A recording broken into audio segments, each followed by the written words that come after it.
Hi, I'm Jack, and this is Jack's Vintage Moto Videos. And this grease-covered chunk of aluminum is a 1974 Honda CB750 engine. It's been partially disassembled, and it's been sitting in my storage unit where I keep all of my engine parts and things like that for a long period of time. I honestly don't recall where I picked this up at. However, it no longer needs to be sitting in there. I've been tripping over it and walking past it. In the state it's in, it's not going to be reusable. So what I'm going to do is go ahead, tear it down, see if I can salvage any parts from it. The parts that are no good are going to go into the trash dumpster, and the parts that can be reused will get cleaned, labeled, and put away. And hopefully on a future engine build, I'll be able to reuse some of the parts in here. It needs to be cleaned. As you can see, it's greasy. It's really greasy. I don't know if it had some leaks or what was going on with it, but this motor is covered in grime.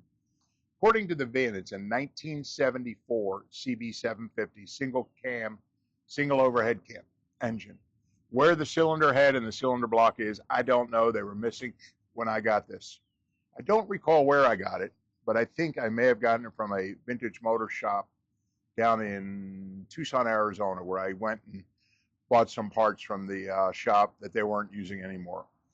First thing I'm going to do is remove the pistons and then the cylinder studs. Now, I have shown myself removing cylinder studs on Facebook before, and they're quite a battle. And a bunch of people always post back when I show stuff saying, oh, they're easy to get out. You just get a stud remover and they come out 1, 2, 3. I do have a stud remover. In fact, I have 3 different techniques for getting studs out with tools. But in my experience, these studs, when they're in these engine cases for a long time, are not easy to get out. But anyway, we're going to give it a try. I'm going to remove the pistons first to give myself some more room. And then I'm going to go ahead and remove the engine studs. Now I'm going to go ahead and take the clutch off. On the exterior are these 4 bolts, but I suspect there's a clip on the inside. So let's go ahead and see if we can get the clutch off. You can see there's a bearing in here.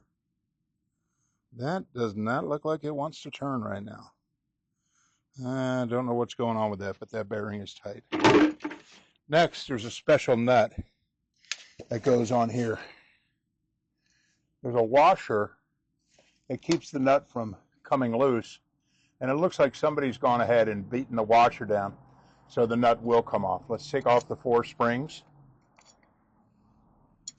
And you have to have a tool to clean or to take this off, and I do have that tool, so we'll go ahead and we'll give it a try. We'll see if we can't go ahead and break that off and then release the clutch. So I've got the clutch basket off and the clutch plates off. Now I got to get that washer that's in there to come off, and that thing is splined, which is kind of unique. Wow.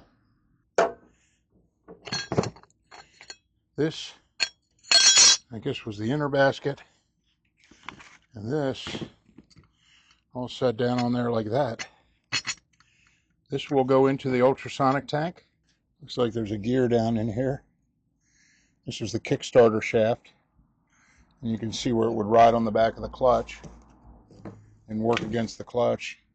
This looks like the oil pump down here. So I'm not sure what that is. I believe that's the oil pump. But anyway, there we go. The clutch is now off. If you look, I've taken all the studs off of the cylinder head. Of the cylinder block. If you look, you can see I've taken all the pistons off, and I've taken the studs off. The next step in this process is I'm going to start to take the case screws out. I'm not ready to split the cases, but I'm going to go ahead and get the screws out. Maybe that'll give a little release bonus, if you will.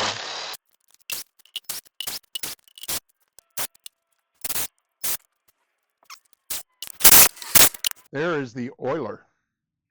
This, I guess, had one of those systems where fluid would come out of the end of the drive sprocket and lubricate the chain. I didn't realize that that was as late as 74, which is model engine this is. I thought that was earlier model engines. But anyway, sprocket doesn't want to come off. I'm going to have to get a pry bar to get that loose. I've got all the engine case bolts out, And I'm now going to try to go ahead and take the engine apart. I do know now why this engine was offered at such a reasonable price, which I think was free.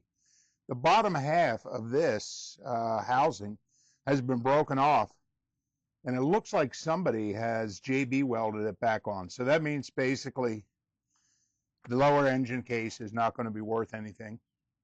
And likewise, the upper case may not either. I believe that the engine cases may have been line bored together. If they are a match set and the bottom case is no good, then the upper case is probably also no good. Well, it looks like I've gotten every nut and bolt that are holding these cases together is now off. I'm going to go ahead and see if I can start to tap the engine cases apart. Well, with a little tap of the hammer, these engine cases came apart easily. I now have to figure out how to get this timing. Oh, there it goes. Well, maybe not. I got to figure out how to get this timing change through the top engine case, but I think I can tap it out of there. I'm not sure if this comes apart. Yep, there we go.